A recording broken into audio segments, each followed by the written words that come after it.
Hello, I'm Phil Ernest, and this is Stellenbosch.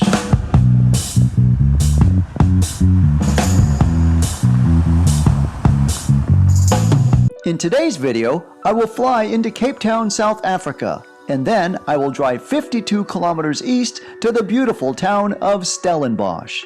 The purpose of today's video is to give you a little introduction into Stellenbosch and share some history behind this town. One of the first things that stood out to me as I entered into the city was all the white buildings. I'd never quite seen a city like this with so many white buildings abound. The second thing that stood out was how quiet the city was, with not a whole lot of traffic and people going about their daily business. Welcome to Stellenbosch, South Africa's second oldest town and most inspiring wine, food, art, and cultural destination.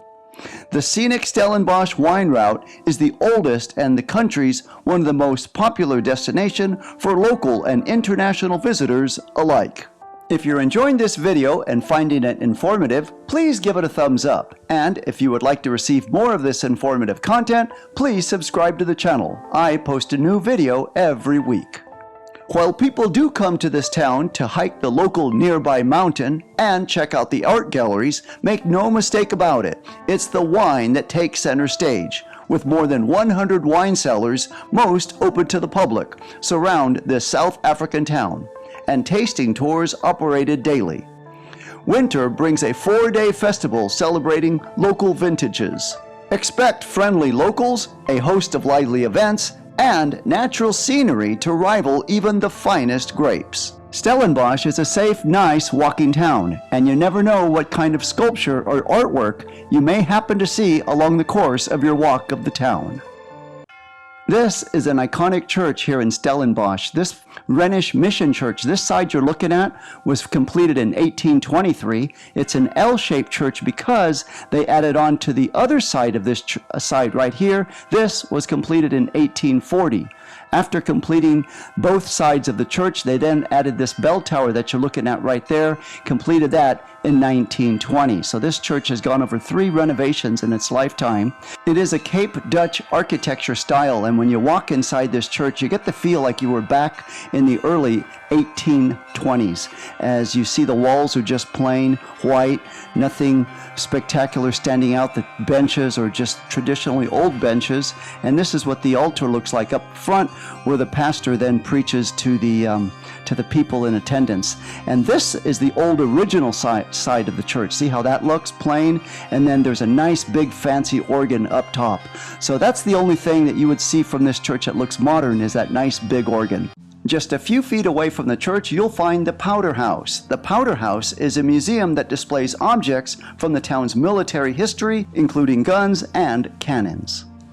And next to the Powder House, you'll find the Civic House. The Civic House is a cultural museum, open Monday through Friday from 8:30 to 4:30. With its well-manicured rose garden and large fountain out front, this museum is one of a group of buildings that surround the village green. The museum captures the elegance of the 17th and 18th centuries.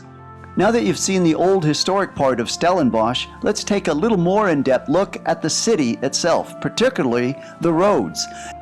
The roads are in very good condition here in this town, and they have roundabouts. So if you've never driven in a roundabout and you plan on driving in this city, just take your time going through these roundabouts. You'll do just fine. Those 2 roundabouts were the medium-sized one. This is a larger size roundabout. Same rules apply. Take your time. Let others, more aggressive drivers, go ahead. No reason to rush. And also, they have a little baby-sized roundabout. See that little painted circle in the center of the intersection? That is a roundabout. This is the Stellenbosch Town Hall. This is where the politicians make all of the government decisions for the town, right here in this building. And right next to it is the Stellenbosch Public Library. Now the neat thing about this library is on this wall right here, they show in great detail the battle that was fought in 1899 to 1902, the Second Boer War, and it shows how Stellenbosch was once a British military base and was used as a remote camp. Just a short walk away from the public library is a truly remarkable church, one that I highly recommend you visit if you do come to this town. At the top of the town on Drostry Street lies South Africa's second oldest church. Towering over the surrounding buildings, this impressive monolith with its picturesque exterior illuminates high tower and pristine white walls, stands out as both a symbol of splendor and influence. The church's name, translated from the Afrikaans language, is Mother Church. The church was designed by German architect Karl Otto Hager in 1863. The church has a neo-Gothic tower and exquisite grounds. Taking a look inside the church, the first thing that stands out is the pulpit. This pulpit was designed by Hager in the Gothic style and for many years stood in the helm as a religious symbol of white African nationalism through which apartheid legislation could be endorsed and justified in the form of religious doctrine. Stepping out in front of the pulpit and getting a full look at this church, it really is magnificent. The pure beauty of the Gothic architecture style comes alive with the high cathedral ceilings, the white walls with the arches on them, and the stained glass windows really make this church pop and make it look something special. And in the very back of the church, the pipe organ is absolutely fantastic in its own right. So this church, I was very much impressed with seeing the inside of it, and now this is looking at it from the back as you approach the front of the pulpit area. A truly remarkable church in its own right. And from this angle you can appreciate the stained glass windows with the high cathedral ceilings. Taking a look at the outside of the exquisite gardens and grounds, I was surprised to see they do have tombstones here, buried among the landscape of flowers. And also, just a short walk away, they have names on the placards of the dearly departed. Rest in peace, Elsa. Just a few steps away from the Mother Church, you'll find the Theological Seminary. It is the oldest training institute in South Africa for ministers of the Dutch Reformed Church.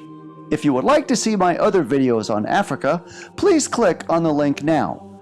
Thank you so much for watching.